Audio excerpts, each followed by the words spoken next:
I am Councilwoman Kathleen Murphy, and I want to welcome you to, I think, my largest community meeting of my 7 years in office. We'll be doing a head count for the Guinness Book of World Records. No, I'm totally kidding there.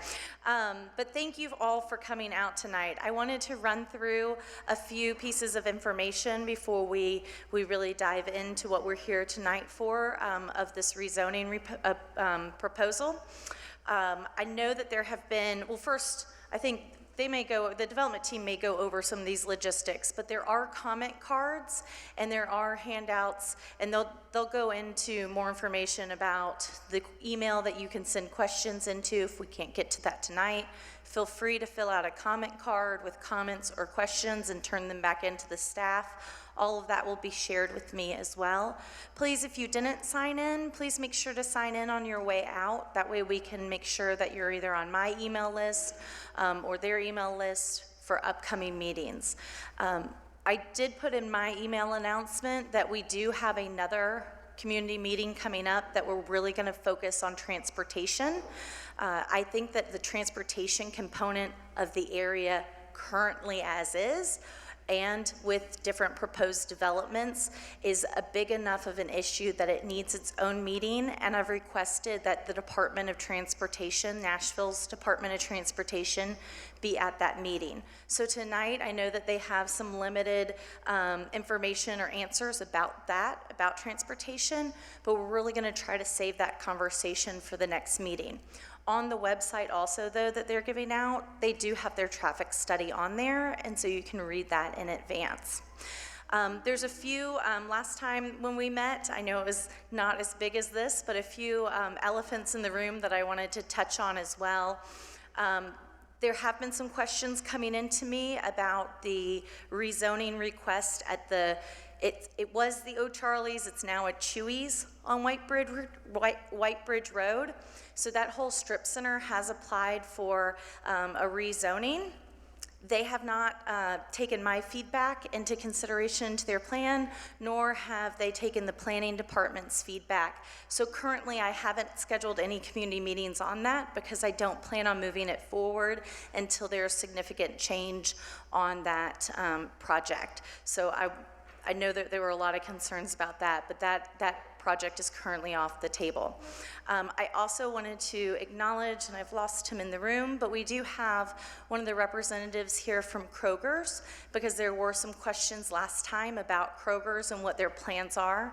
Kroger's plan to move is separate from this development, but I know that it is, in our minds, still intertwined, and so that is, they are here as well. I do not believe that they have a set timeline of when they plan to move or anything like that. I'm trying to think, I think that was all of my kind of announcements that we had. Oh, right, and of course, how could I forget, because they'd remind me later. Vice Mayor Jim Schulman is here. He's in the way back, along with Councilman Pulley, who represents Green Hills and is running at large and has had the pleasure of sitting next to me for the last 7 years, as I see him laughing. Councilman Dreffel is over here. He represents the 23rd District, so to my west, that's going to be Hillwood, West Meade area.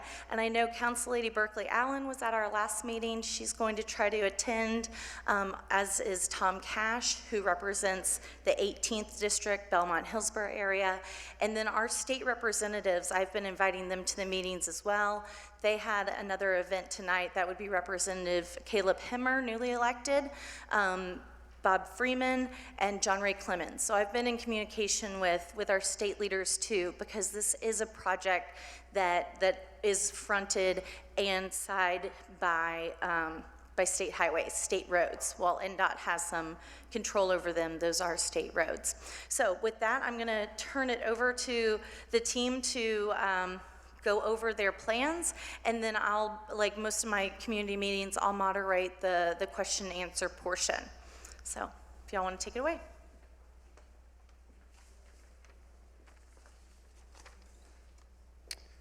Thank you, Councilmember Murphy. I'm Ryan Doyle. I lead the development team at AJ Capital, and one of my peers, Jack Richmond's also here with me.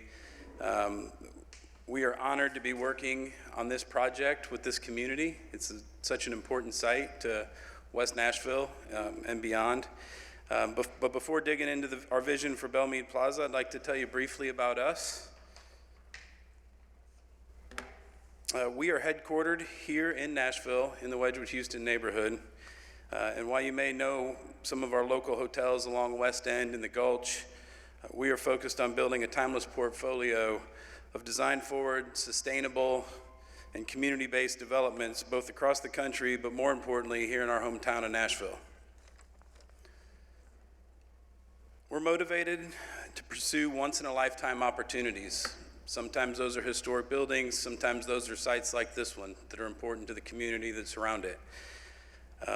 Our vision for Belle Meade is to create a walkable, pedestrian-first public square for the community, a place where you can walk your dog, grab a coffee, grab an ice cream, get a great meal, buy a gift, or peacefully enjoy the movement and habitat of Richland Creek, which we expect to improve as part of this project.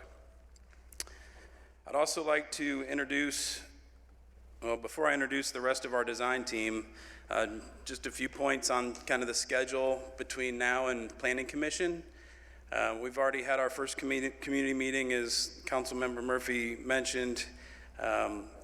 We then filed our preliminary SP with Planning. Tonight's meeting is the second community meeting. There will be this traffic-focused work session as a third community meeting on January 21st, 2 p.m. here at MBA. And then ultimately, our first public discussion with the Metro Planning Commission will be on February 9th. So Hartshorn Plunkard is an architect that's worked with our company for probably 2 decades. They're based in Chicago, and they don't have representation here tonight, but they've been leading a lot of the aesthetics and architecture and elevations, kind of the thought behind the design intent at this point, while still preliminary. These are some of the projects that we've done with them, all in Nashville. So they do have experience working with the planning department here locally. They know the process, the context for the different neighborhoods we work in, and have been a great asset to our team for the history of our company. The remainder of our team is all based here in Nashville. Hawkins Partners will be leading planning, landscape design, and Brian Phelps is here with us tonight to talk through some of those components of our plan and our design. I think Kim Hawkins is also in the room as well.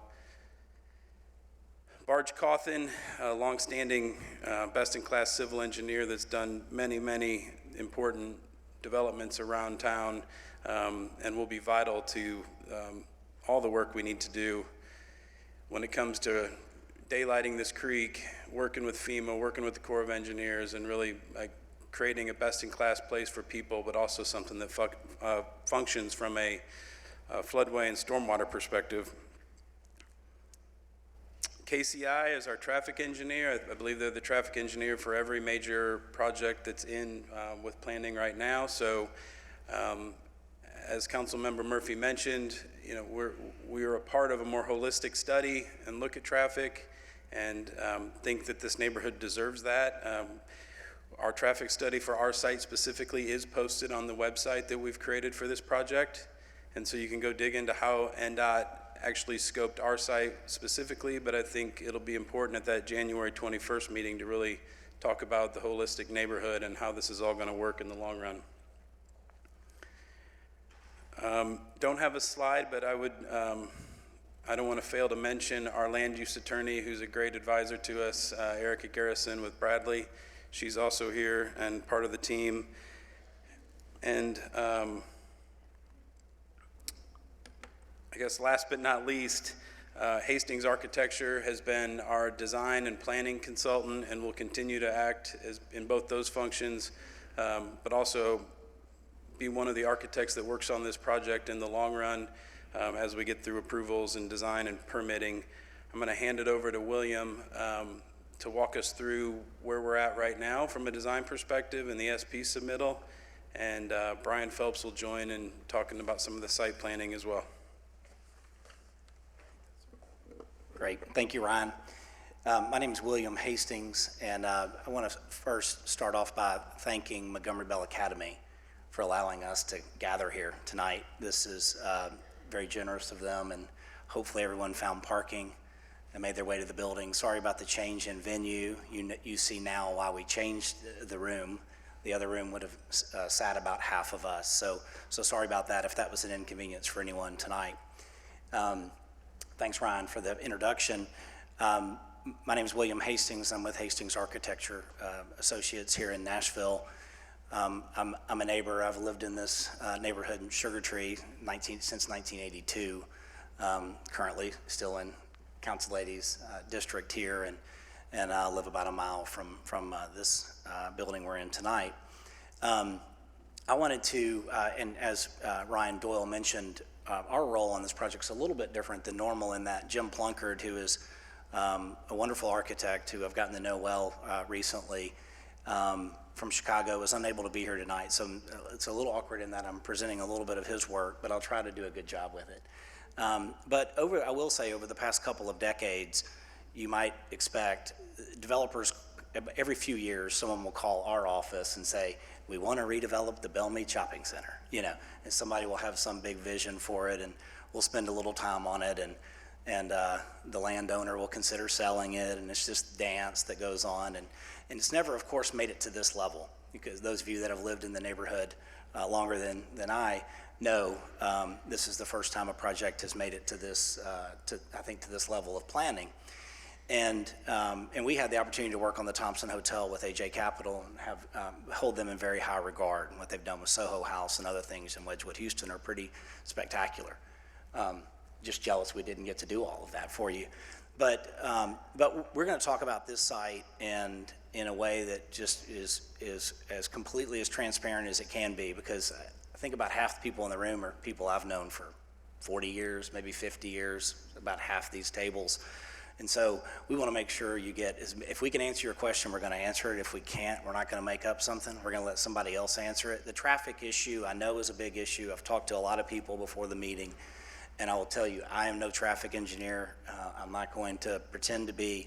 That meeting on the 21st with NDOT participating, with the greater community, with all of the development in the area, has to be the place where that's going to be most productive. I just really... and I hate people who are going to be unable to get their questions around traffic answered tonight. I'm sorry about that, but we're just not going to be prepared tonight to do that. But we will talk about the vision for the site and hopefully be able to answer a lot of your questions. You all know the site. I don't think I need to orient anyone to this site, but let me give you a little bit of data. When we begin planning on a site like this, it's just like if you were going to do an expansion to your house. Right, you would want to understand what are your existing conditions, what does the zoning say you can do, what are your setbacks, all of those things. So that's really where we began in this study. And you know the site well. Many of you probably frequent this site. Some of you may have this in your morning routine at Starbucks or Kroger's or whatever you may utilize it. And we're excited about bringing it to a new life for the next 60 years, which is about how long that building's been there. The existing site area, just for a little bit of data, for any of you that like data, I'm a nerd, I love data. It's about 10.5 acres. The existing building area, so the shopping center that's there today, is about 206,000 feet. It's two-story. Most of you probably know that. There's offices and other things on the second floor of the building. The first floor site coverage is 154,000 feet, so that's kind of the ground floor plan. You definitely know this if you've been there, which is the existing site is basically 89% covered with either a roof or pavement.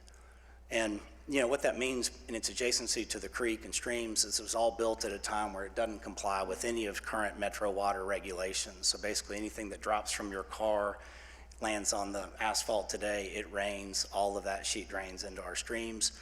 And obviously creates a condition that we're going to improve dramatically. And we'll talk about that more in a moment. The parking on the site today is about 664, not about, it is 664 spaces. The zoning of the site today is MUL, which stands for Mixed Use Limited. hopefully, I know it's probably really hard to see in the back of the room. I apologize. I'm going to try to walk through these different data points so you can all understand them. The floor area ratio, which is important, that basically says what someone can build on the site in terms of total heated and cooled space, right? So floor area ratio. The floor area ratio of that site today is a 1, right? So you can imagine if you had a piece of property that was 10 feet, you could build a building on that was 10 square feet. It's real, and if it was 2 stories, it'd be 5 square feet on the first floor and 5 on the second, right? So that's how they calculate FAR.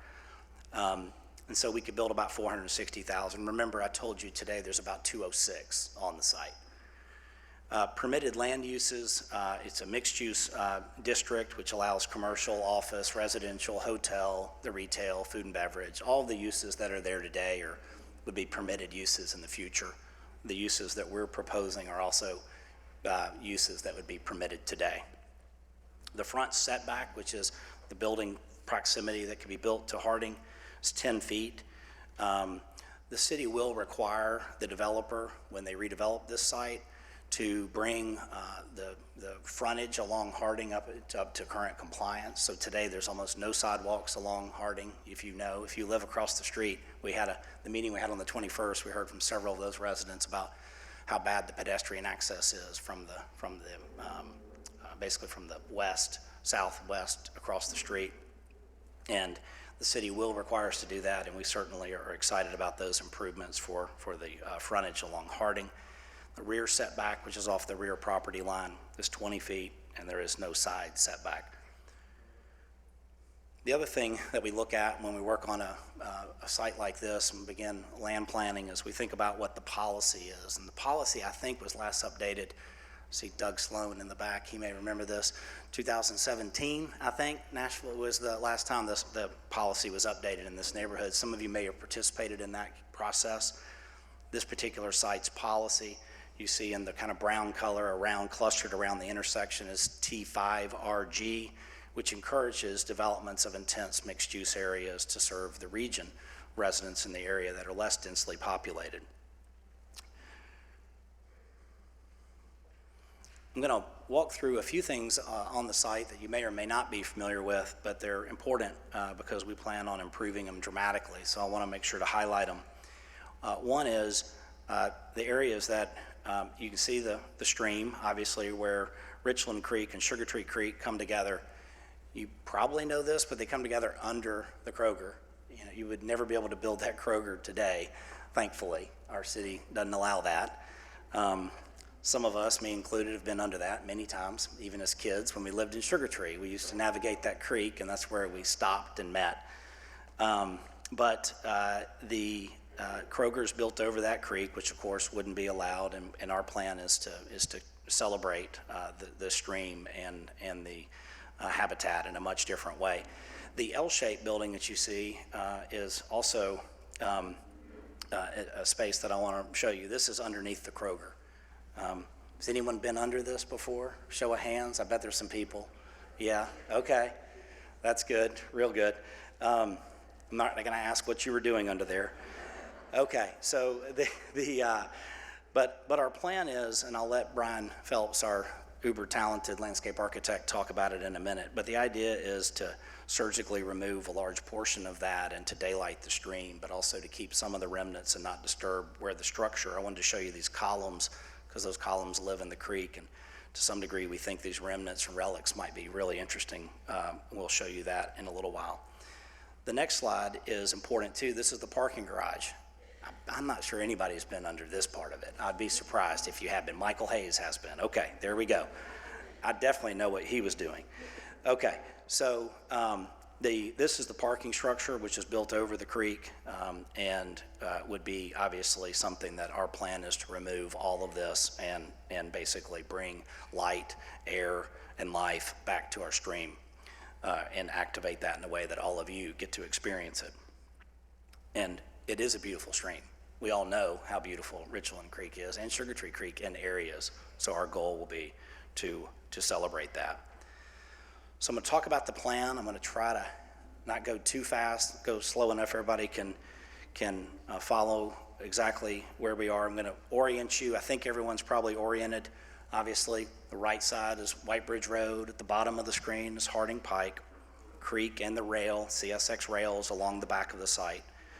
You're seeing at the top left, basically where the Kroger sits today.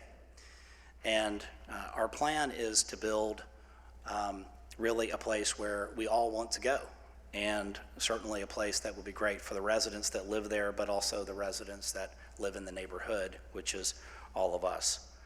And I'm going to talk about each one of these buildings in detail, and I'm going to zoom in on each one and talk about the color of each one. But kind of key access things will be where I want to talk for 1 second. And people have asked about this. So the main entrance to the development would be at the traffic signal that's there today. So, you know, the signalized intersection that aligns with all of the residents and the office buildings across the street. So that, if my pointer might work, maybe not, sorry.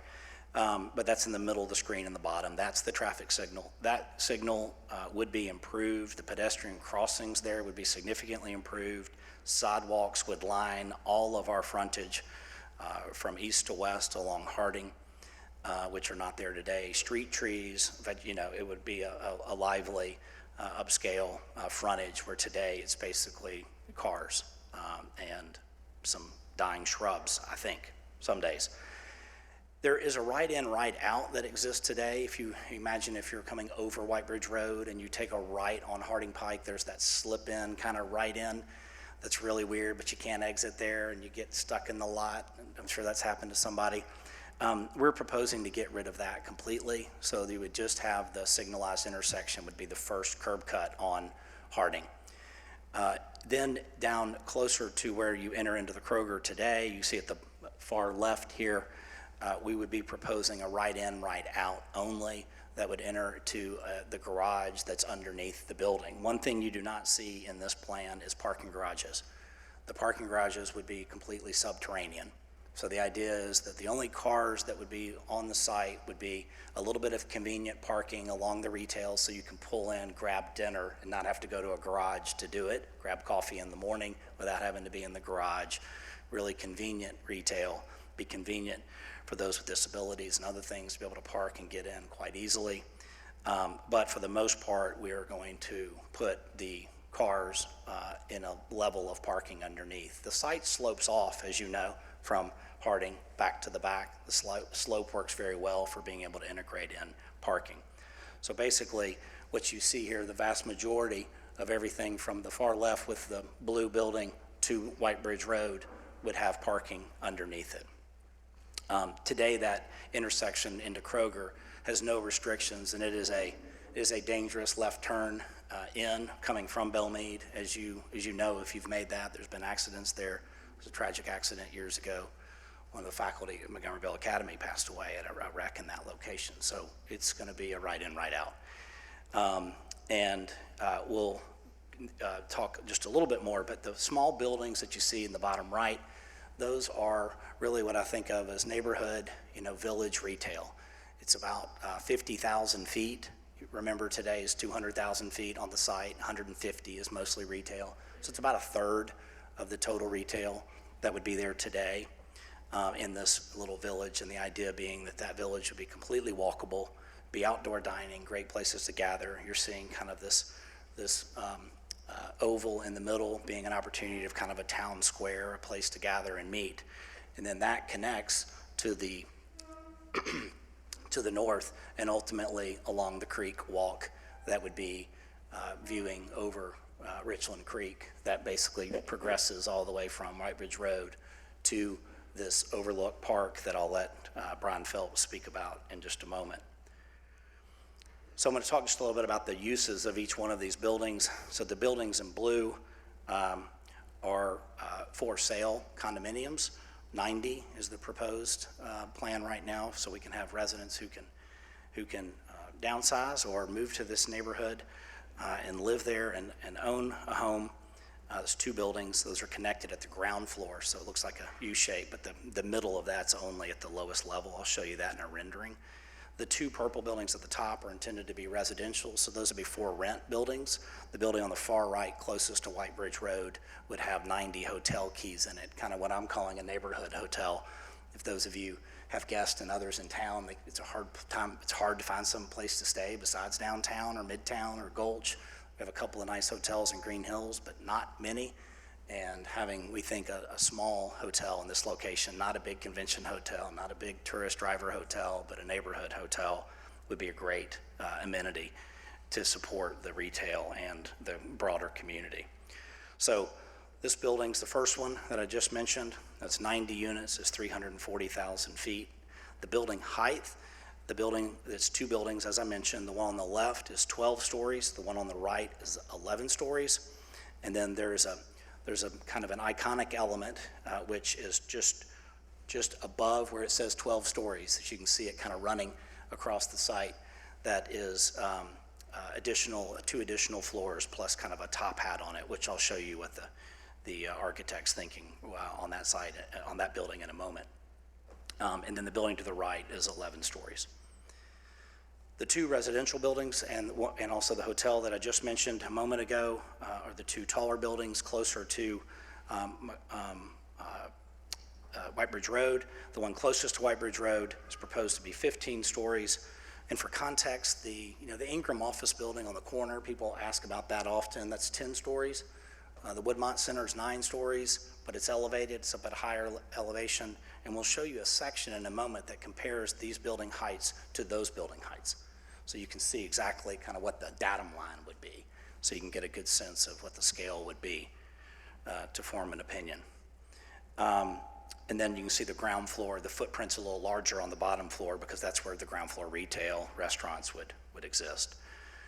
The retail village, we just mentioned that a minute ago. It's mostly single-story buildings, large height floor-to-floors, but also would have some second-floor retail. The total square footage of those was about 60,000 feet. And you can see some of that at the bottom of the screen between the Harding and that. You can kind of see this, what is hardscape and landscape, and that's where we'd have a one-way drive with parallel parking for that convenient in and out, pick up and drop off for customers and neighbors and for the retail. So quick summary there. So I talked a little bit about access, but I want to talk about it one more time, and then I'm going to let Brian Phelps talk about open space for a moment. I mentioned the primary access at Harding Pike, both right in, right out. The road that connects currently under White Bridge Road and connects over to Kenner, that is a cross-access easement that is a shared easement between the Ingram building and this property, and that easement goes both ways. So that access would be maintained. So you'll see in our plan, almost very close to where it is today, this easement would exist, allowing that access from the Hill Center, from the Publix and that area under the White Bridge Road through the site to the Harding traffic signal. So that's been a kind of you nail that foot to the floor, and then you also get out of the creek and you pretty quickly identify the area in which you can develop buildings, as you might expect. So with that, I'm going to let Brian Phelps maybe speak about open space and our plans for the creek. I'll show you just a couple of elevations, and then I think we'll be prepared to take questions, Council Lady. If that's okay? Thanks. Thank you, William. Again, my name is Brian Phelps. I'm a senior partner at Hawkins Partners, and we've been fortunate to be involved in this project. We're really excited about the opportunities here. We really enjoy placemaking and creating these wonderful, community activity areas. But this one was even more special in the fact that the extension of the open space and the restoration of Richland Creek and Sugar Tree Creek. And it was just such a great, exciting thing to see the impact that a project like this can make. I had no idea. Over the years, I've come to this site, whether it's to Kroger or to Starbucks and other business establishment, and I didn't realize that it was built over the creek, and just what we allowed such a long time ago that we would never allow today. And how hard, knowing just how development, over the years of working on developments like this for mixed use, how hard it is for things to change, and to have a developer with the opportunity to do that was just so exciting. So we're really proud to be a part of this project. This graphic here is showing the various types of open space that we've defined on the site. Approximately 60% of the site is included as a part of this open space that you see here. And the lighter blue is the floodway for Richland Creek and Sugar Tree Creek. And then there's a buffer that's a part of that. And those primarily represent the major restoration as a part of the creek. So really, those images, I'd never been under there. I haven't lived in the neighborhood, so I'd never been under. But when I saw those images and then also walked there myself, it was just, wow, I cannot believe that we have it like this. And so the difference of that, of removing that parking garage particularly, and then what we'll talk about in a few minutes about what the Kroger opportunity for what's there. But that light blue and the dark blue represent that area where a lot of that habitat restoration, the pathway that runs through there is 14 feet or larger, which is your typical greenway standards that are current monitored greenway standards that you see. And I guess I should have failed to mention, I personally am really excited about this, being part of Richland Creek. I was originally involved, as with Hawkins Partners, leading the project management of Richland Creek Phase 1 and 2. So it was really exciting to see the continuation of the improvement of that stream. So I just wanted to mention that. But essentially, a lot of these pathways within that blue area are raised boardwalks that will allow the water to pass under and to provide really great opportunities to get out to see the water and be a part of that restored environmental area. The lighter green that you see is really the public realm, that publicly accessible open space, a series of plazas, seating areas, outdoor dining, really the more physical hardscape plazas and intricate small little pathways that you get with the retail. So it's really creating that placemaking, and you have that central main plaza for community gatherings and events and things like that. Whether there's a fountain there and things, but just the larger, and what I also like about this is that there's also a lot of variety of sizes of spaces and opportunities. And you get that axial moment that goes out to the creek and has the Belvedere that has that overlook of the creek. And then you have some outdoor dining and things along that experience there. So it's a really unique experience that you really don't get in Nashville. And so, there's so many things that make this a special project in that way. But continuing on, as really working to bring back and restore. These are the segment that's upstream that William had shown. It's just, even when I was working on Richland Creek, just the moments that you see that you get out and you feel like you're not even in the city anymore, just how beautiful Richland Creek can be. So just, changing that. And then this is just give you some idea of kind of the character of those areas within the restored, where you can see in the top right-hand corner there is just like, having this really beautiful boardwalk and overlook experience.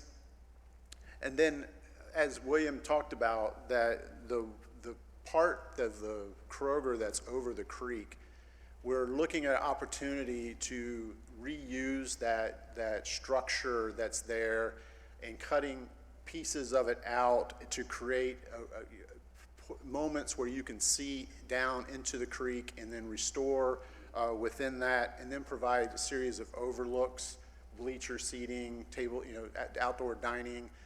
But it also, it provides opportunities, as you see there to the far right, that ends to be an extension of future greenways that in the future. So we don't know to what extent and when all that would happen, but we didn't want to preclude the opportunity to connect to the greenway system. And then even on the other side, as there's opportunities to connect to the farther Richland Creek system, that this plan provides those opportunities. But this platform park really creates this unique node that's currently the terminus of this walkway system, but the hope would be in the future that one day the greenway system would continue. but it does provide a lot of really unique places for people to enjoy the creek. So I'll turn it over to William to talk about the rest of the project. Great. Thank you, Brian. So I mentioned I was going to show you a building height section. And once again, this may be a graphic that's difficult to see from a distance, but we will have this presentation on our website. Just as we've been making the traffic study available, we'll make this presentation available. We welcome your questions. We've got contact information on that website. That's another reason why we gave you the schedule of meetings that will take place. And the schedule of meetings we gave you were only through the Planning Commission meeting. There's still a council process, which is 3 more meetings, at least one of those would be public, and 2 other meetings. So there's months of opportunity to continue to hear from you, and we are here to make sure we're listening. So if you look at this section is east-west section. You can see White Bridge Road. To the right of White Bridge Road, you'll see the Ingram Building, and you see a dimension there if you can read it. My eyes are not as good as they used to be. 610 feet is roughly the height of that building, and that's 610, of course, from sea level. Then you can see on the far right on the screen, you can see the Manning. I think there are a couple of people here tonight who will be future residents of the Manning, and I know you're interested in this project as well. That building is about 620, and it's a shorter building than the Ingram office building, but it sits at a higher elevation. So we're just trying to be as accurate as we can be. These could be off by a few feet there, but they're close. They're definitely close. White Bridge Road at 482, and then you can see the dark gray buildings in the foreground. Well, those are the small retail neighborhood village that you see, and then in the back you see the 2 residential buildings that would be for rent residential buildings. You can see the height there, 625, 615. You remember I mentioned one was 15 stories and one was 14 stories. So that's the difference in the 625 and the 615. Each floor is about 10 feet, roughly, on a multifamily building like that. And then you can see the one of the small condo buildings, which is the 610, and then you see the dark gray on the far left, which is the building that sits out near the Kroger entrance today at 12 stories at 610, and then that architectural feature that I mentioned, which has this kind of icon top on it that is as tall as 670. So if you then convert that building section, we like to call it, into just a conceptual elevation. Many of you have seen these. A lot of this obviously has been in the media lately, and saw people, we've got copies of it on the tables, obviously. But and this is where if Jim Plunkard were here, he'd do a better job than I would do. But you're seeing the Woodmont Center in the bottom right, and the Ingram Building in the distance, and then the 2 residential buildings with the retail village in the foreground. You're seeing the smaller condo building, and then you're seeing the other condo building that has the hat on it, for lack of a better word. I think when you think about retail, and the idea on this village would be that it would have warmth and texture, and some places kind of almost I hate to use the word country mart, but it is a little bit in that vein. It's not country, it's just approachable, but definitely a great neighborhood amenity for retail, something we do not have much of today in the city, really, but certainly not in our neighborhood. And this is as if you were standing maybe under White Bridge Road. So you have your back to Hill Center in this image. White Bridge Road would be probably right over your head. You're seeing the retail sticking out proud of that residential building to the right. You're seeing the retail on the left. You're seeing the condo building in the distance. In terms of materiality, one thing that AJ Capital has been really interested in, you can see it in the Graduate, you can see it in a lot of their projects, is they really like natural materials. They like these stones and bricks and things that are going to be timeless building materials. I think the idea is to have the architecture be compatible in that way, and I think you could see that in even the elevations I just showed. Certainly more of that kind of flavor, just to give you a sense. It's all very conceptual at this point in terms of the architecture. This is that kind of town square. That's that little oval shape. Maybe that's a fountain that you see in the middle, retail all around you in that image, and you're looking through that kind of paseo that would take you to the creek to the north. I think our final slide is just one that's another rendering that I think many of you have seen, which is elevated above the site, looking down. That also gives you, I think, a little better sense of what Brian was describing in terms of how the stream would be activated and animated, and how that space would be open to the public. And you can see kind of the platform park, for lack of a better word, that you're seeing in the bottom right. There are a lot of public benefits to the site. Many of them are written on this, but you can't read it very well because it's too small for the screen right now. But we certainly are here to answer questions, Council Lady, and thank you so much for all your time. What I'm going to do is take the mic up and down, so if y'all will just stay up here so whoever can answer can go. Yeah. There we go.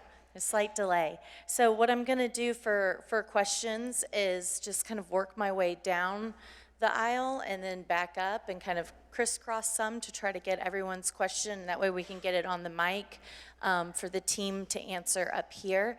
And I did want to acknowledge that my colleague, Councilman Freddie O'Connell, has joined us too. And so we're getting close to a quorum here, but I appreciate my colleagues coming out too. So if you want to just kind of raise your hand as I go down, and I'll just kind of crisscross back and forth. Cyril. Great. I'm Cyril Stewart. Exciting development, and great to see the opening up of that creek. And I think a lot of us that were here when the Richland Creek Greenway opened up were just shocked at having that in the midst of our urban area. So one of the questions I have, though, is to get from the existing greenway in Richland Creek, is the only path through the cross easement, or is there a different way to access that? So looking at, right now, there's the Ingram property that's in between the HDO property and this property. There are opportunities that need to be worked through, but there are opportunities to make those future connections from there to connect it to the larger greenway. And those conversations are ongoing. No commitments have been made, but the hope is that we'll connect fully all the way to this development, because we really want to have that opportunity for people to bike and walk. I mean, just the being a part of the greenway system, having those anchors at each end and having a way, to walk, to go, to do something, to go out to the neighborhood on a Saturday afternoon to come down to this development and ride your bike or take a long walk. I mean, that's the kind of opportunity we want to create.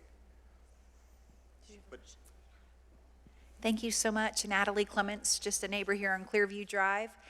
Just curious about a projected hypothetical timeline. So between going through the process of city approvals, design, future final site plan approvals, permitting, that's probably a late 2024 process, so roughly 2 years. From there, we're not far enough along to know our exact phasing, if it all comes at once. But at the fastest kind of construction phasing we could anticipate is probably 30 months, so about 2.5 years for there. So that puts us in mid 2017 or 2027. Sorry, I'm going backwards. But again, that's probably the fastest timeline we foresee. But yep. If y'all will raise your hand, that way I know where we're going next. I'm Deb Dixon. I live on Post Road, right off White Bridge. I just wanted to confirm from the drawings, the number of people that will live there and also the people who will shop there. There are 3 exits from this property. One is the stoplight on Harding. One is the right in, right out at the end. And still there's a way through the public parking lot to get there. Is that it? 100%, that's correct. Okay. And we'll go over some more of that and how that traffic flow goes in the next meeting when we have NDOT here too. Belle? Belle Newton Woodlawn, 2 questions. Do you have an approximate width of the creek?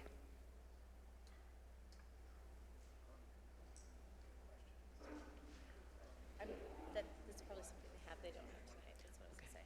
And, okay, you know, because I know there'd been some talk about comparing this to the San Antonio Riverwalk, and that's 200 feet wide, and people Yeah. get on boats and do that. And I don't think that's what we're talking about here. I don't think so, Belle. And then, yeah, having, 18 to 20 feet is the answer good answer, that I William. just heard. Okay, well, that helps. That helps people when we're looking at a drawing like that. Secondly, having been through this with the Belle Meade Theater, and what we thought we were going to have were little bistros, and we were going to walk down there and art walk and yada yada. And we got a mattress firm and a hair clip and a dry cleaners. And do you have any and a Kinko's promise? You know, all this sounds fabulous. I mean, the shops. What guarantees do you have of retail that you're talking about? So let me, before y'all answer, in an SP zoning a request like this, I can limit uses and say certain uses, certain types of stores or certain categories that are in the zoning code, that are in the land use table. I can cross those out and say they can't be part of the development as well. I can't always get down to the micro level of some businesses, but there is that part of the negotiation of the SP. We will talk about Riverwalk. That Riverwalk comment of San Antonio did come from me. My father took us there for Thanksgiving one year.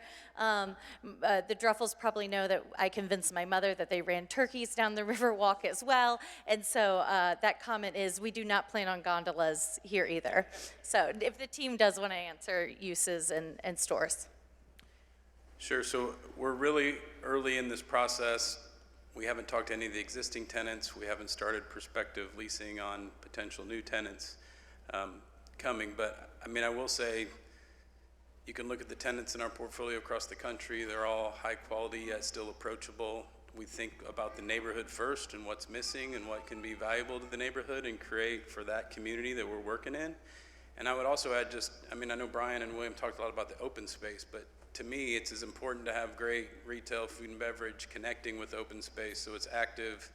It's one ground floor experience, not just, landscape architecture and retail architecture. It's all one place. So we will be focusing on that fast and furious as soon as we're further into design, and happy to share more as we can announce some things.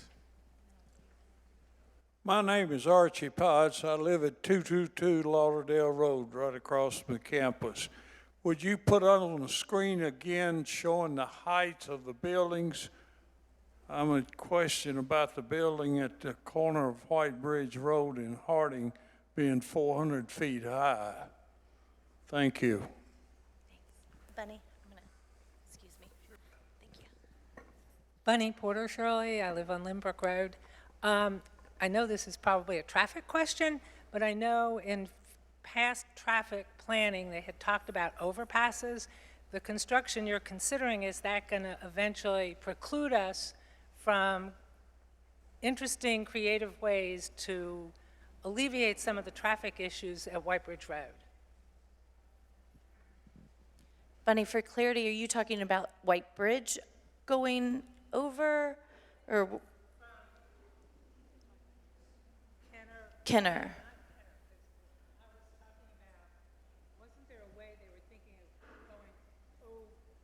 On the public's property?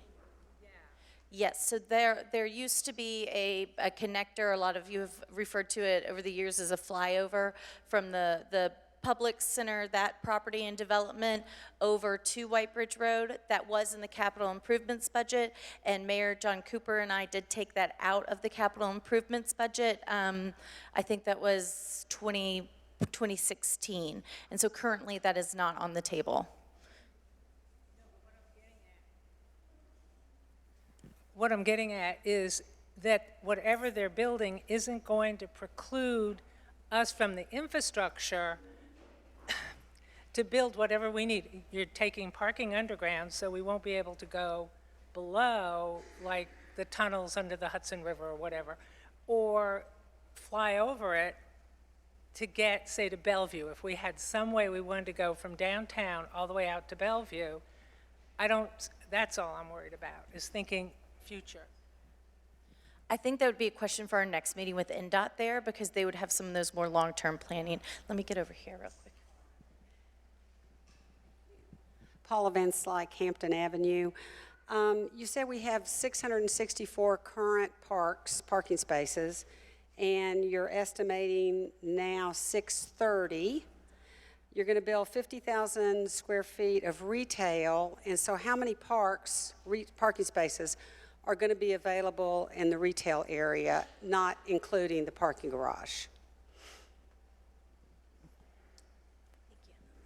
We're still working through some of that design because we did change it from kind of head-in parking to parallel parking based on some initial feedback from planning, but we think it's more than about 80 spots at grade, roughly, so.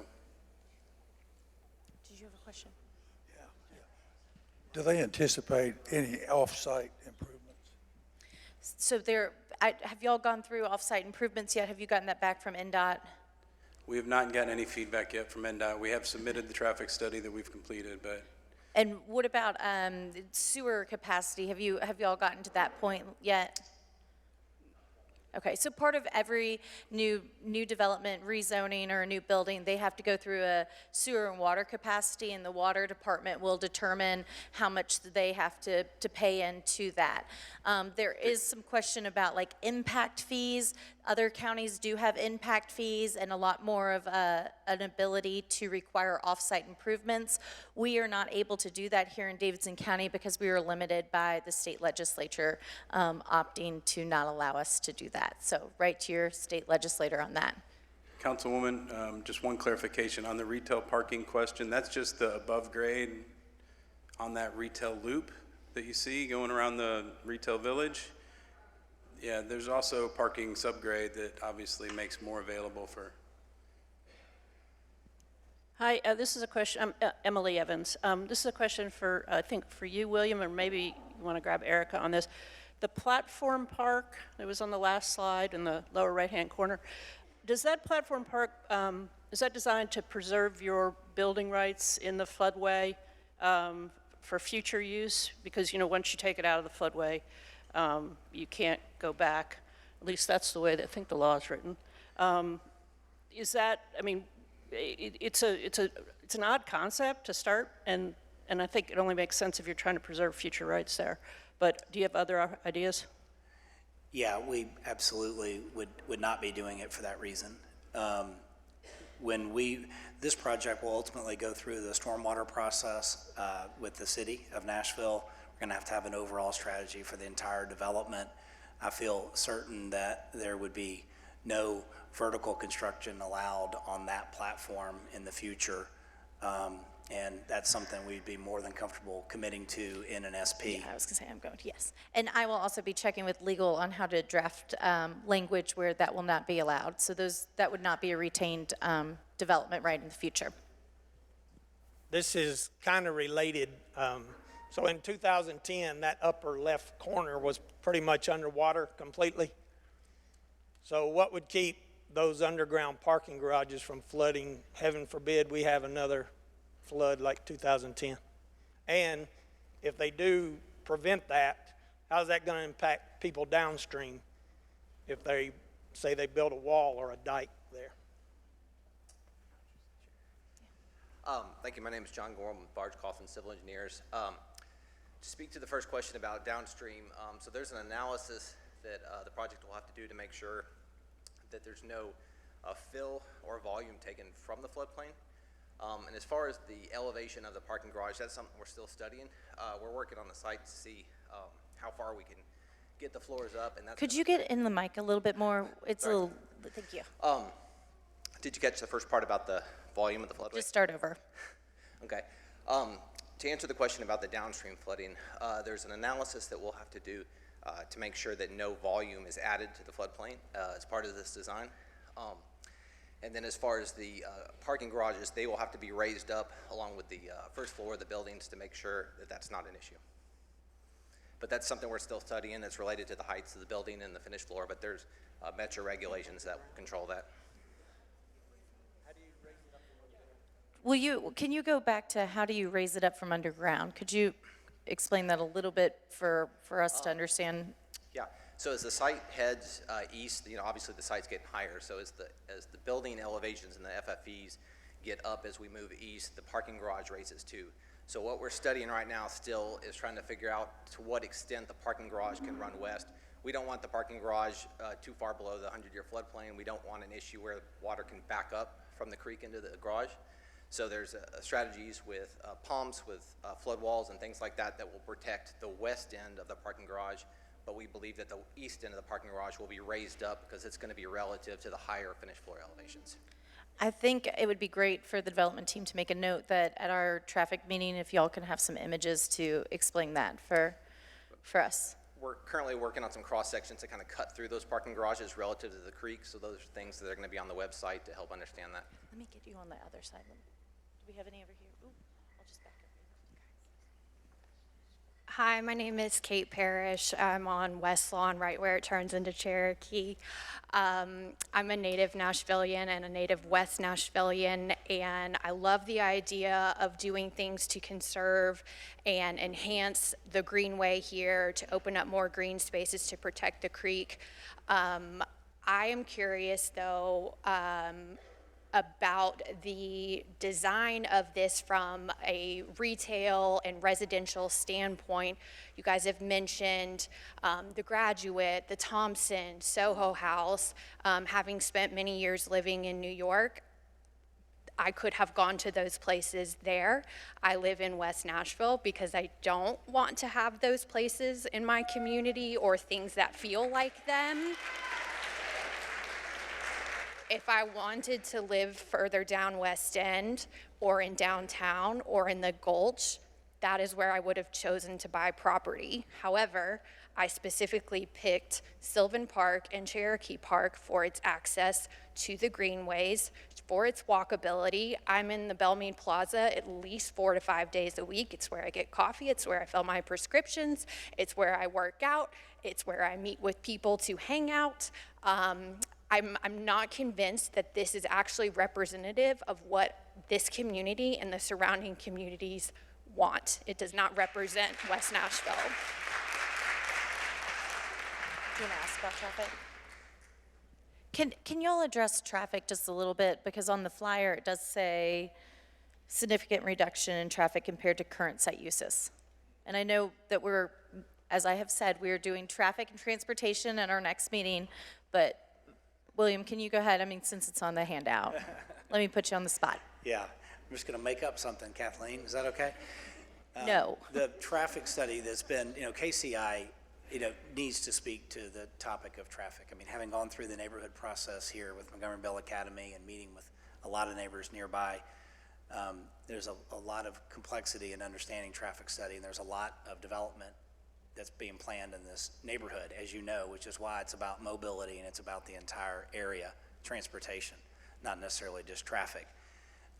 The cliff notes, which is about as far as I could take the traffic discussion of, is that my understanding is the total daily trips generated from this development with the reduction in retail are equal to or less than what is there today.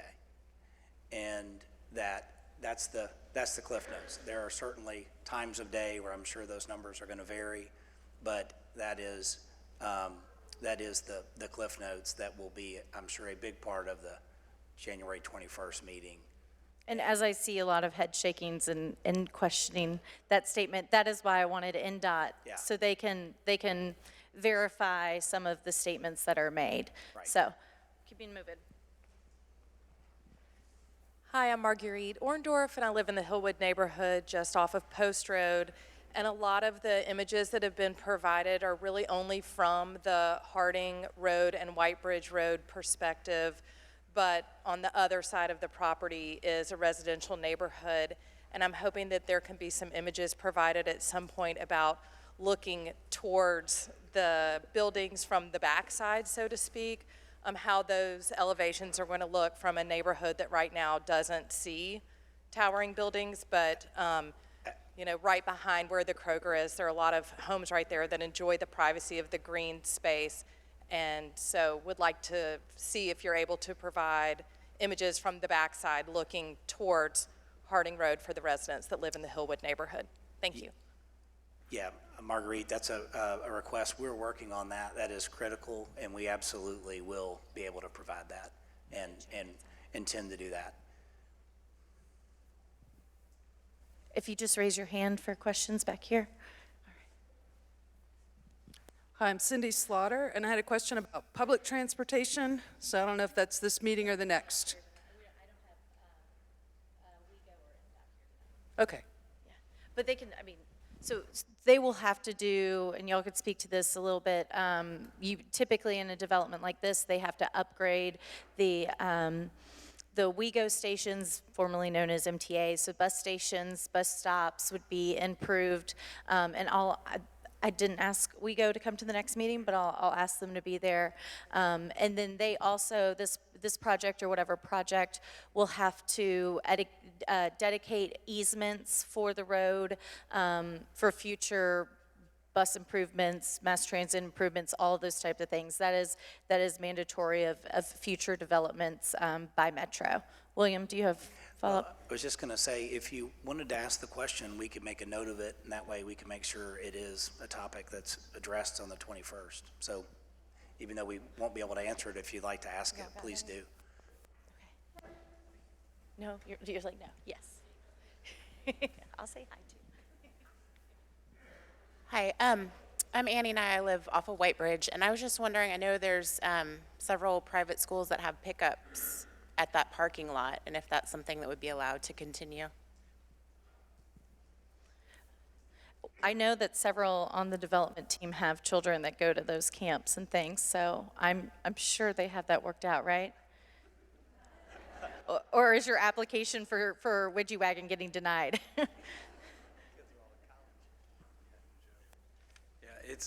It's definitely too early. I don't think the development team actually has talked about that, or I know us as owners at AJ didn't know that's going on, so we'll evaluate it for sure, but it's too early to know how that would work with the future plan 5 years down the road. That's a good question. I mean, in the near term, we anticipate, honoring the leases that are still there, working with those businesses as long as we can, keep them going until we start construction, and opportunities like that to continue to work with the community, we're more than open to consider. So. John Bryan, I live on Wilsonia Avenue. For better or worse, this site has been owned by a single owner for its history. Would this be subdivided into multiple lots and owned by different ownership? And then secondly, would any part of it be dedicated to Metro, either the Greenway portion or some other part of it? Can you repeat the question one more time, that ending? Is it going to stay a one-owner parcel, or would you subdivide it into separate parcels, separate ownerships? And then the second part was? Is any part of it planned to be dedicated? Oh, that's right. And then what part are you going to do dedicated easements in perpetuity, deed restrictions for the public green space access? I mean, to answer the second part first, I mean, if it becomes an official Metro Parks Greenway, there will be a Greenway easement in place for a section of that open public space on the western side. There are likely other deed restricted areas that would remain, and that'll be both to the benefit of the HOA that kind of governs the overall site, for lack of a better word. But yeah, I mean, if the for sale condominiums will have owners, there'll be an owner to the residential project and the retail as well. So, I mean, I would imagine the long-term plat will be, definitely bifurcated into those different components. So different parts may have different owners at some point, but the overall zoning plan, if it were to pass, that still governs. So even if so say all the front pink, purple retail were owned by somebody else and they want to change something, of this SP zoning, they would have to go back through the whole rezoning process.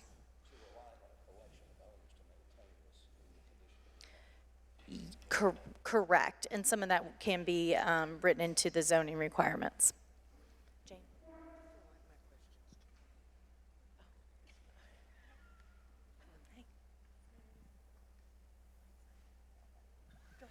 Oh, okay. This is about traffic in the whole area. It's about traffic in the whole area. On Woodmont, there's another condo complex that's almost complete. I would imagine they're going to have about 500 people in those two buildings, I guess. If you count, has it been answered? So the traffic questions we are saving. The Manning is coming online. The apartments on Woodmont, I don't have a traffic count or a unit count on that off the top of my head, but that is part of the overall calculations. When they run their numbers, they have to calculate existing and future projects. Okay, so my question is about traffic lights, and it's just that between these new condos and these two new condos and a hotel, those two are probably within 1.5 miles of each other. And by 2007, that would probably be about 1,000 new cars with not counting what's coming in to shop there. And the question is, and I would like city people to ask that question too, I guess. But I think that across from Kroger, on the other side of Harding, there's an exit there's a way for condos to get onto Woodmont that is very difficult to access now if you want to make a right turn. And with that many more people, and there's no stop, there's no... Right, so I think that's better for NDOT to answer. Okay. Yeah, so questions about traffic lights, where they'll go, where they aren't going to go, what lanes are going to be, that's all going to be discussed. That's part of NDOT's master planning and part of the traffic impact study. For the person from Kroger, do we know how much of a gap there'll be by the time that the current Kroger closes and the new Kroger opens? I've lost my Kroger contact. Oh, there you are. We'll meet in the middle.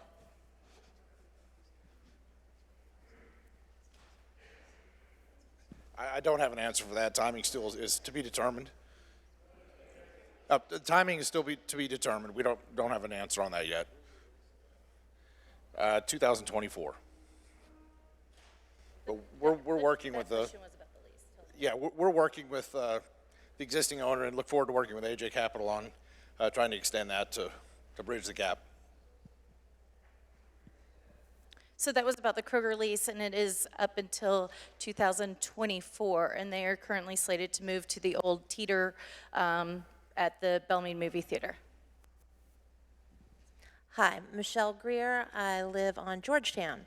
So my question is, you've got 90 residential condos, 350 rental apartments, and 90 hotel units. How many people does that actually hold? And then I think I heard something like 700 parking spaces underground. I mean, that's 880. If you've got 2 people in each unit, where are the extra people going to park?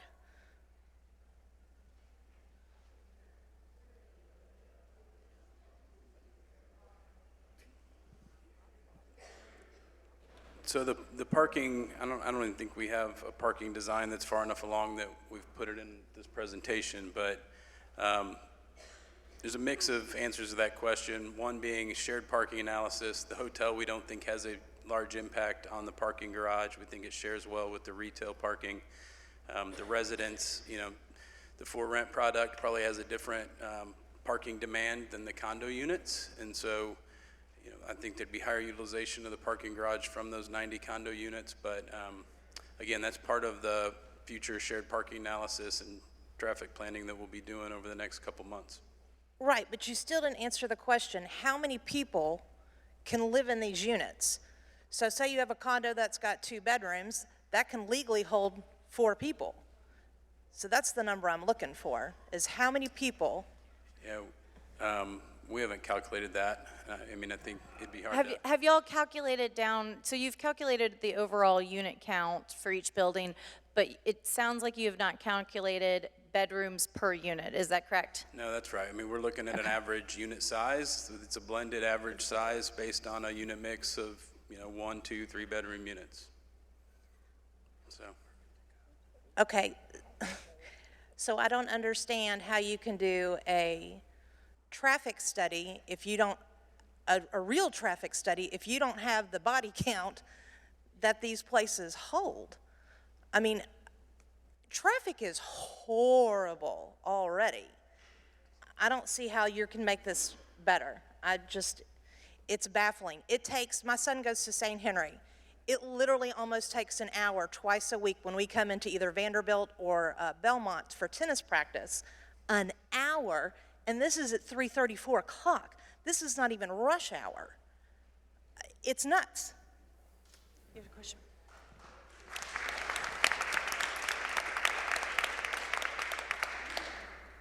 Hi. Forgive me if I'm the only person in the room that doesn't know this, but is this a definite, is this definitely going through? Thank you. No, so as we've gone over there, this has to go through a rezoning process. It has to be voted on by the Planning Commission and by the Metro Council. And we're gonna have community meetings along the way. And there are also a public hearing at the Planning Commission. They hear this before it goes to the council, and there's a public hearing at the council. So all of those things have to take place before it can be decided. Now Kroger's, I think I could say is a done deal. They don't have a timeline, but Kroger's is leaving. That building will be vacant. That is the done deal part of this area. But the rest of it has to go through the public input process. Craig Sussman, Woodlawn Drive. Your Cliff Note estimate is an insult to all of us. It doesn't matter what traffic consultant you get.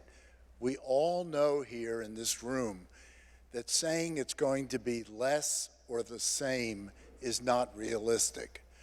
Don't come back next time without estimates going 25, 50%, and maybe even more above where it is now. We need to know what you're going to specify. When we have these numbers of residents, you can't determine a valid estimate without knowing all the information. So we need to see 25, 50%, and maybe more. Don't come in with a plan of a neutral thing, because we all know that's not going to be neutral. And so that's one of the reasons that I wanted NDOT to be when we discuss that, because NDOT is the determination of whether their traffic impact, whether their parking, whether all of that meets the standards or not.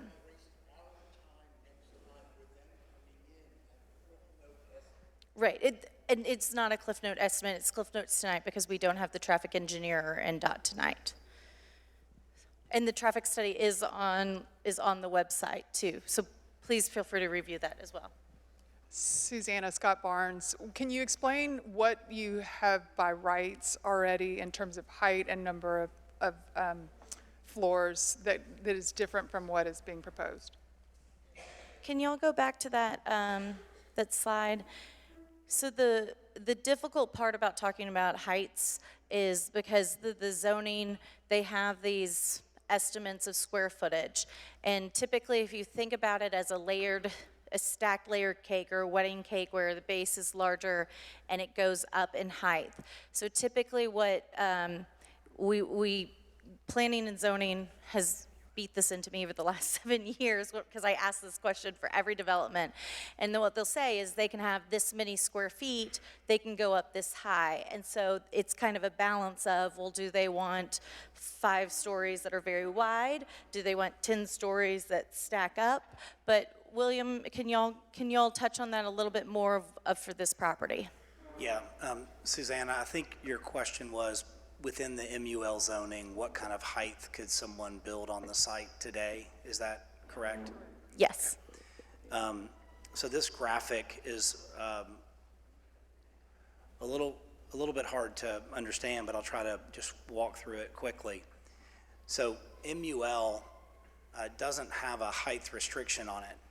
It's ultimately restricted by FAR.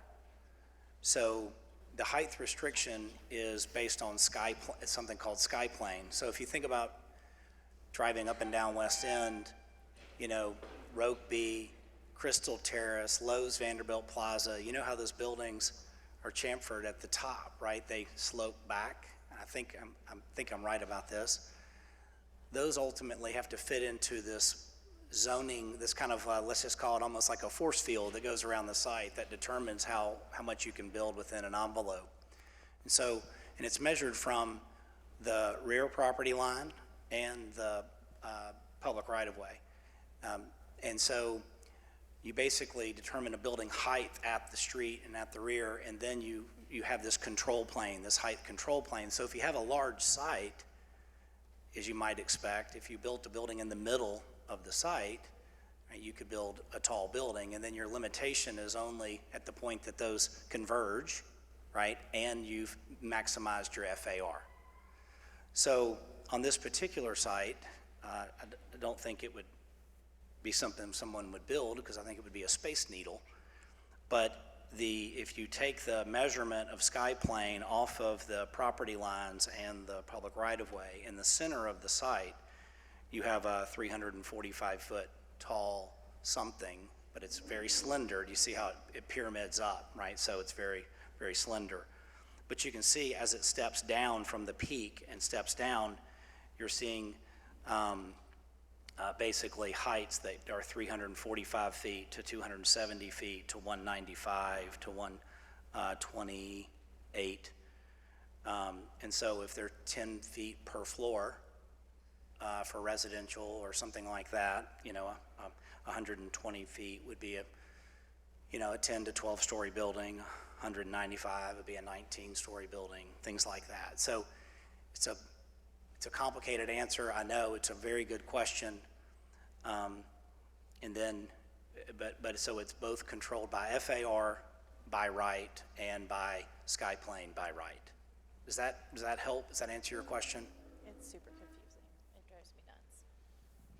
Hi, I'm Whitney Dane, and I'm a lifetime resident of this area. I grew up off of Linwood Boulevard and live at Royal Oaks Towers, which is just out of view from these slides, but it's essentially a 90-year-old building that we cherish and adore. And my concern is we've lived through the building of Abe's Garden, which of course is an amazing facility, but that construction actually went on at times all night long. And we are living through the Manning. And I guess our concern, and maybe this is just a plea more than a question, what can be done to protect the fragile infrastructure of our building when all of this demolition is going to be going on, all of these underground parking structures and, you know, whatever. It's basically going to be blasting, a lot of blasting. And so the concern is, what is the responsibility on the part of the builder vis-a-vis the, you know, integrity and safety of the buildings around it? So state law regulates blasting, while Metro regulates demolition, so it's a little crossover. The state law does regulate how far of a blasting pre-survey they do, which y'all probably went through with the other developments. I can request that they do a larger pre-survey, pre-blasting survey, because typically it's pretty small with the state, but that has a various different of requirements, but it is regulated by the state. I can request and try to require it to go further. Do y'all want to touch on your blasting plans? Are you there yet? I mean, we're not there yet from a construction and construction logistics perspective, but the requirements by both Metro and the state that you mentioned, 100% we will meet, if not exceed, and happy to work with the councilwoman on this request that she brought up to give a broader radius on how we measure that.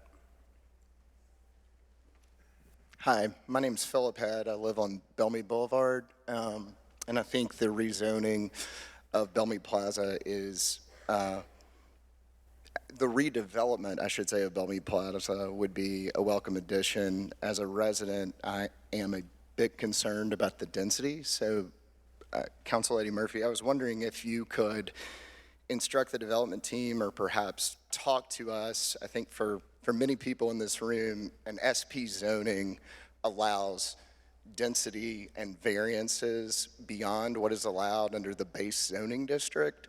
And so for all of us in the room who are concerned about the scope of this development, it might be helpful to put in a table what is allowed in the current MUL district versus what is being proposed in the SP district. For instance, I think we heard earlier from William that the total FAR under MUL is 406, 429, somewhere in there. What's the total FAR enclosed square footage here? Same thing with parking, same thing with number of residential units. So that sort of table is sort of the gravity of what they are asking you and the other members of Metro Council to approve would be helpful for the public at large to see what is the scope of the variance that they are asking for, number one. And then number two, I think something also that everyone should be aware of, it sounds as though the greenway that's being proposed is a private greenway. It's not being dedicated to the public as of today. So it could be closed in the future if I'm not mistaken. And then also, are there any restrictions or are there any proposed regulations on the residential units? Will there be an affordable component of this development? So I will ask the planning staff to put together that chart because I know it is very confusing to see some of it not put together. I'll have the planning staff put that together because they are the experts on it. I do plan on that this plan would be required to have this as a public easement. So the greenway could not be, and the green open spaces would not be closed. There could be some guidelines of private events or things like that, but my intention is if this moves forward, it will be permanently public easement and, use for the public. Affordable housing, I would love to be able to require affordable housing. Unfortunately, the council passed something a tool to allow us affordable housing in zonings like this, and the state legislature overturned us. So I cannot, and the Planning Commission cannot even consider whether affordable housing is a piece of any rezoning or not when they make a decision. So affordable housing, our hands are really tied by the state. I think I touched on, was there a third? Oh, yeah. Do y'all have those numbers? Can you repeat the question? So the FAR allowed by right currently under MUL, and then the FAR that you are proposed under the SP. Yeah, the FAR currently allowed is a 1, which is that 460,000 rough square footage number that you mentioned earlier, and we're requesting a 2 FAR, so roughly double. The current program that you see in this presentation is not using all of that, but that's what's in the current request with planning. My name is Susan Hassel. I live in Brighton Close. I just needed a clarification. Your current plan has 80 surface parking spots that are parallel parking only, and then the alternative for other retail customers is to park in the garage that's at the far left of the building. Is that correct?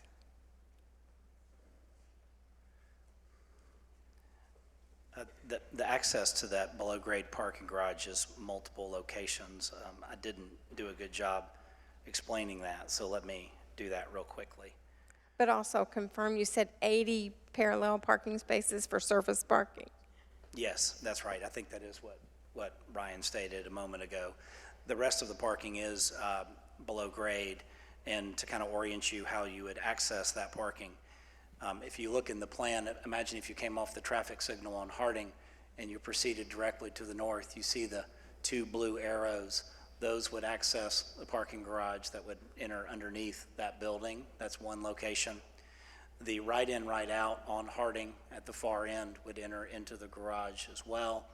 And then closest to White Bridge Road, you're seeing a location where you could also access that garage. So there'd be 3 primary locations to get your vehicle into the lower level garage. Laura Rodriguez on Kempalong. So you just said that the retail parking is in the residential areas, which we already, I think, have had people ask that it doesn't appear there's enough parking there already. So if I lived there and I came home and retail people were all in my parking places, and or if I ever had a party and wanted to have a few friends over, I just don't understand your parking plan. And 80 places up for retail that are close by the retail is nowhere near enough. So I think, can y'all go over, the purple buildings are retail and residential, is that correct? Yes. So the pink ones at the bottom are retail. The purple above them are mixed use. And then also at the last meeting, we discussed that they will have to come up with a plan where residential parking, and a lot of big developments do this that are mixed use, residential parking would have to be like a swipe card or something. So some is dedicated for one or the other. And that's what they'll have to keep calculating and getting to that point.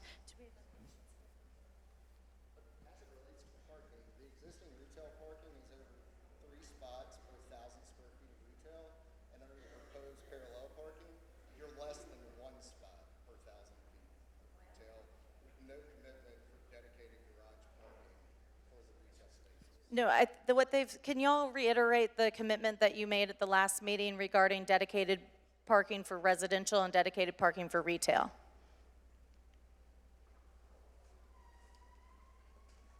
Can you ask that again, So, Council Lady? last meeting, you made a commitment about dedicated parking for residential, dedicated parking for retail or what have you. And so I doubt that you've calculated that out between last meeting and this, but can you reiterate that commitment?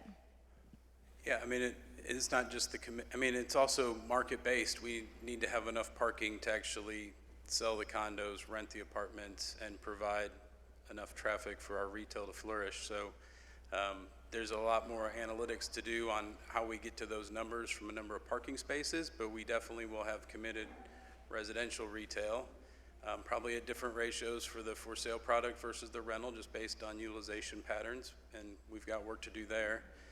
And then we also think there'll be some sharing at different times of day that'll help the retail parking grow and retract when it's not open. So a lot more to do there. We're early in that process. It also depends on kind of where we land with our overall density and unit mix. So more to come.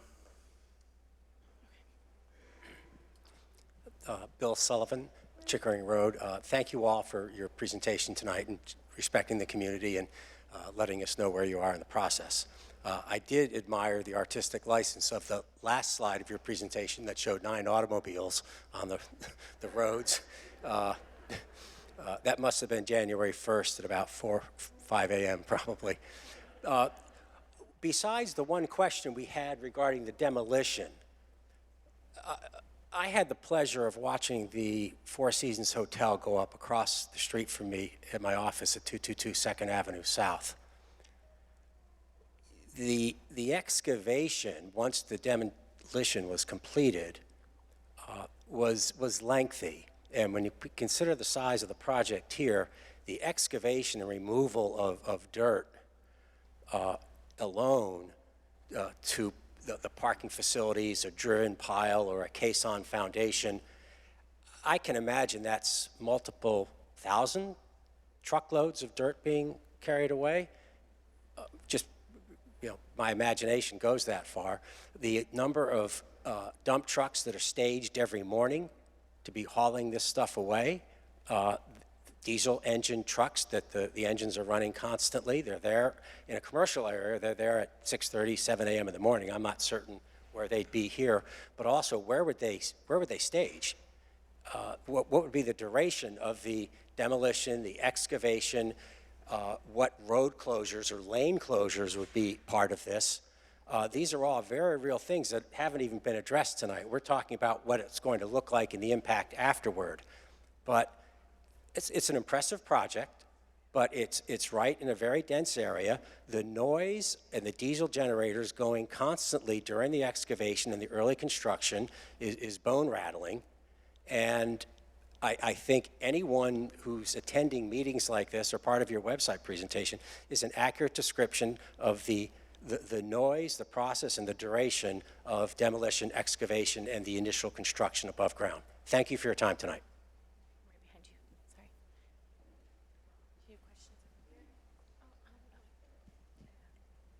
I would like to ask the Kroger representative, do you know how many parking spaces currently are used, and do you have those available at your new location? You're on the spot, John. So the development team for where Kroger's is going and things, I know that they have plans at the Planning Commission that they're getting feedback on. I spoke to their attorney today. I expect to have community meetings on that starting shortly. Do you have any information tonight you can share? About the new location? No, I mean, we're way under parked where we are now. I mean, I think we realize that. The surface level parking that we have where we are today is not anywhere near enough. Even, we've got the parking deck next door that we can use, but still not enough. We got better plans, I think, for the new location. Should be much better parking. Thanks. Let me shimmy through. Hey, I'm Daniel Paulson. I'm over in West Meade, and I just want to say one of my favorite things about West Meade is the connection to nature. I take my dog for a walk in the morning. I see deer, the hills. It's really beautiful. And so, as someone who lives in West Meade, I don't think that the current plaza, that is an ugly strip mall with a big parking lot built over a creek, represents West Nashville very well. That's not the kind of development I want to see. So I actually think this is much closer to my ideal of West Meade and West Nashville in general. So I really appreciate the plan. I love uncovering the creek. One question that has definitely not been asked yet, kind of an off-the-wall question, but there are a lot of parks around the city where there are playgrounds, things like that, and then there are restaurants that don't have parks. Have you thought about including any sort of playground or anything for kids in this development somewhere? We could have that together with the restaurants, with the retail, make it a place for families. I mean, Is that because you have a tiny human right there? I definitely think that's under consideration, but we really haven't taken it that far. I mean, really, it was the amount of spaces that were provided, but it's not, out of the question that would not be provided within this open space area. Even to the extent if it's platform park, whether that was a part of that experience or along the Greenway, or even within the retail. So, like a lot of that's kind of be tenant driven sometimes, but also the developer, but it's definitely on the table. It's definitely a way to activate. So it's.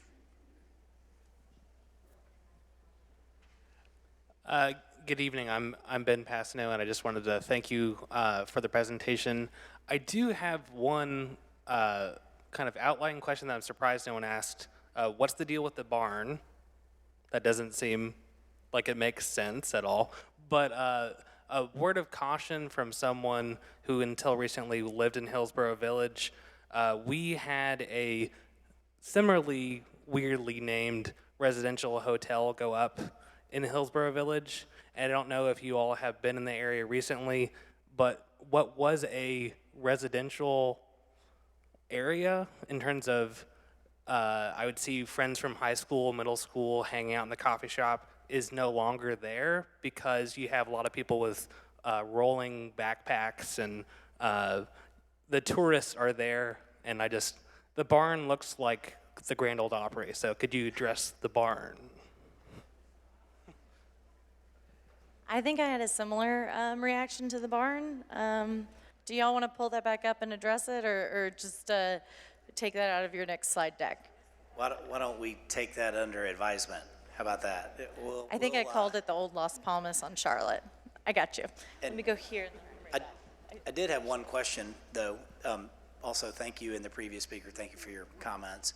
The location you're talking about at Hillsborough Village, is it a hotel and residential? Is that what you said? And so has the whole thing turned into Airbnb or something? The Moxie. Okay. Hi, I'm Donna Schwaber. I live in Green Hills, but I'm a business owner on Harding. And I want to know, the business complex across the street, who owns that? It is aging also. Do you know anything about future changes there as well? So the question was about the three or four little square buildings. They kind of, in my mind, they look like little mushrooms across from this Kroger complex. Plans or thoughts on that? The good and the bad of being the councilwoman is people don't come to me until they need something or want something like a rezoning. So I have not been contacted by the property owner there or any speculative things. They are not y'all are not the property owners across the street. No, they are not. No. Hi, Louise Bryan. I'm a Belle Meade resident. I'm also a Belle Meade commissioner. Thank you so much for this community engagement. I want to be sure that you're aware that the city of Belle Meade spent 13 months in community engagement beginning in 2019 developing a master plan for Belle Meade, the city of Belle Meade. And I encourage you to look at that document. It's on our website right now. As you inform yourselves of the space and the neighborhood of the history, I can just tell you briefly that residents want elegant, natural, low density, and green and lush neighborhoods. So I just encourage you to look at what we spent 13 months, and we hired Kimberly Horn, we hired all the consultants, all people like you to do this, and I think we did it right. We're in the process of implementing a lot of those recommendations. Secondarily, Mr. Hastings, I know that our other beloved outlying treasure in Nashville is Cheekwood, and Cheekwood is proposing to build a 600-car parking lot with a visitor center. So this is not the only increase in density event happening in this neighborhood. So as we talk about changes, I think we have to look at the entire context of the larger neighborhood to look at it. So, but I do encourage you to look at the Belle Meade Master Plan and come talk to us at any time. Thank you. Margie. Hi, I'm Margie Druffel. I live in West Meade, and I'm one of the people who uses that shopping center a lot. We don't have a lot of retail in this area, and that shopping center, it is ugly, and I applaud your efforts to make it look better. Looking at the water feature, I have a feeling that I question how many people will actually go through the effort to go there and park and walk that short little section. I think what will happen is it will become a nice benefit for the apartment dwellers and the owners of the condos. We'll be losing 2/3 of our retail that is currently very well used. And you mentioned traffic will go down because there will be less retail. There is a lot of traffic because we do use that corner. It has, as one other person said, it has what we need. My question is, how did you come up with the proportion of such a small amount of retail and so many dwellings that increases density so greatly?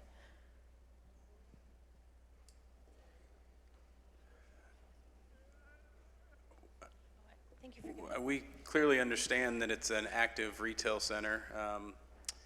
You know, Kroger being for one, but other staples like the Starbucks and Katie's and other places that are staples in the neighborhood. And we want to continue to work on a mix of uses that serve the neighborhood. I think from a balance perspective, it's looking at knowing that the traffic impact of our project is adding residential density as well as retail. We can't build the same amount of retail and not have a negative or increased impact on traffic. Well, I mean, there's a lot of factors into why we're getting to the program mix that we're working on, most likely, or primarily because of things like daylighting the creek, You know, we got 60% of the sites now open space, so we're trying to come up with a mix of uses that we can both spread horizontally for the community, but also residentially in a vertical manner. So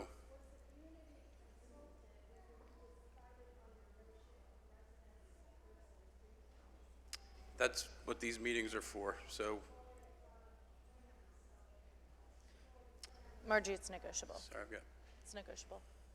It's negotiable. We're not there yet. I can negotiate.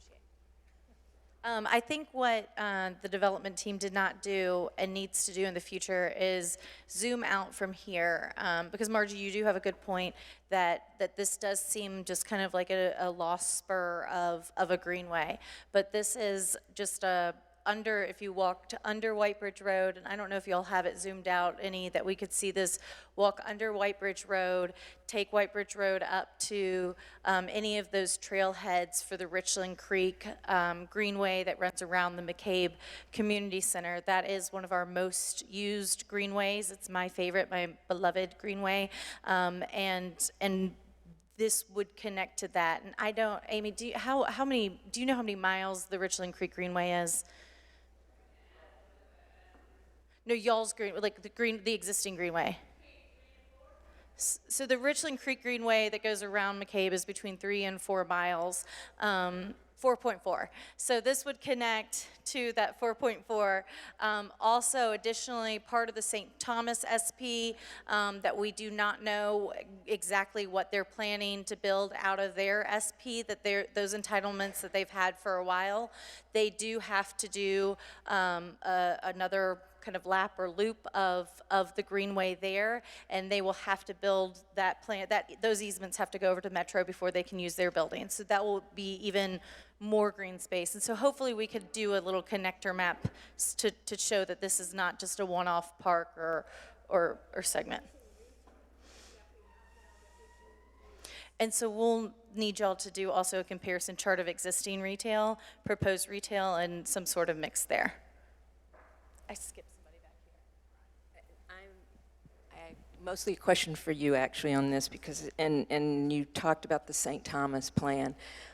Do you have a rough idea on that of how many residential units are going to be there as well? So we've got this one, then we've got one right next to it. So I'm just trying to get an idea of what it's going to look like if both of these go through.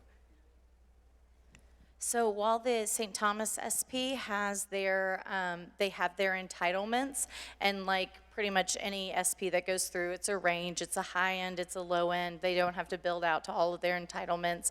But while we did have a community meeting about that, or they held a community meeting recently about that I attended, there was no set plan given, no drawings given, nothing of how they plan on arranging their buildings beyond what's in that SP. And I can make sure that that link to so people can see it is easy to find. The question was asked if we'll have any idea about it.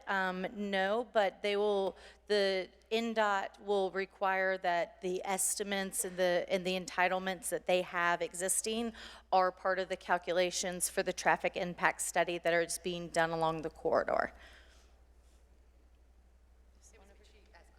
Okay, all right. Hi, my name's Carter Swayze. I live on Princeton Avenue. I'm in favor of this whole scheme. As long as you guys could connect the Richland Greenway map, that would make me really happy. I like walking my dogs. One other question or request that I have for you is, could you guys prioritize having the existing retail tenants have some type of preference on the new retail so that we wouldn't be able to lose that neighborhood business instead of like a Gucci store going in there or something? Do you have a response? We fully expect to talk to the existing retailers, talk through our development plan and schedule, and they'll be the first people we talk to once we get to that kind of phase. Have there been restrictions of, I know when we first started talking, there were contractual restrictions on when you could start talking to the public. Have y'all been under some sort of contractual restrictions on being able to discuss with current leases, if you can acknowledge or not. I don't know that they're contractual, but we don't own the land yet, and as soon as we're the property owner, we would love to engage with our tenants and make a plan for the next few years, if not longer. Okay. All right, so I'm gonna make I'm sorry. I didn't finish over here. I was trying to get more steps in. Hi, my name is Jenny. I'm the business owner, the Ninki Japanese restaurant, everybody well known. Hi, my customers. Okay, I have 28 people working for me at that restaurant. And the restaurant, the whole building, the plaza building is very old, and we have a roof leaking problem and the flooding problem over the years. The building is very old. But all the business been there for a long time, and some of them new. And we all try to make a living, and the community people, they always, come and join us, and, everything is good, even though it's old and raggedy and all that. But I know one way or the other, we have to remodel the building or do the new plan, like this beautiful looking plan and all that is great. But once again, there's several people mentioned that we're gonna have some parking problem and the major traffic problem. Because right now, more than half the parking lot as it is my customer parking on the weekend, okay? And all those residents and hotels, some retailers coming into the new plan, I don't see, you can only go so far down below because of flooding problem. You're the expert, you will prevent and building all that, but you can only go so far down, and still from all those people who are living in there in the future, and some restaurant retailer will moving in, all those people, especially on the weekend, when everybody is home and family, friends visiting in and out, a lot of traffic, and a lot of customers coming to the restaurant and enjoy the retail area. It's gonna be so much packed with a lot of people and so much traffic. So I don't see enough parking space is a major problem. Everybody gonna have facing the parking problem, it seems like. Because I don't think you guys are building enough parking space. Next, the White Bridge next to the Kroger, the Stay Mart, there used to be a Stay Mart. They're gonna tear down and build a parking building over there, right? 8 storage parking space. I don't see any parking building over here. I wish you guys consider that, separate parking building where people can park, more parking space, you're the expert, but you do have to consider all those many people in and out traffic. You do have to build enough parking space, Because as of my restaurant owner on the weekend, I have a lot of car parking in front of us. So it's more than half the parking is all my customer. So one restaurant, just my restaurant alone, taking over a whole bunch of parking space, more than 50 or maybe 100, So you do have to really seriously considering about the parking space. And also the front of the road is really small. And in between White Bridge and the Harding Pike, the traffic light is very, very busy. And so many traffic is, stop there and doesn't move on the evening time, when everybody get off work. So I don't know how you guys take care of those traffic problems. Once again, a lot of people mention about it, but those are two major facts that it look like it's going to be a big problem. And also, I am really concerned about this project, as well as the residents in this area, because I don't really live close by. I do live far west side of the Meade west side, but I have a restaurant here. And when you guys project start, we all have to move out. And all of a sudden, no income. 28 people, no income all of a sudden. And so we do have to make a plan and have to know when it's going to start it. You guys thinking about 2-3 years planning. We sort of have to know so we can make a plan with our life, Just like everybody else, we can just move out, and, unexpected, Right now, I don't even know who the owner is because the plaza, the landowner told us the management told us they're gonna sell the building. The new owner gonna take over. That was last week. The management told me that they're waiting for a sign, the last minute sign. After that, they're gonna let us know what's gonna happen. And then 1 week later, we have to hear about this meeting on the news last night. I didn't hear nothing from the management. Who is the new owner take over the Belle Meade Plaza, this land here, or the previous owner still remain? The management did not tell us anything. They don't have. You guys are big business guys, The current owner, whoever it is, has to tell us, all the business owner in the Belle Meade Plaza, that you guys gonna have this meeting tonight. You should notify us in the letter or verbally stop by or let us know yesterday or day before yesterday at least. We didn't hear nothing from you guys and then you hold this meeting.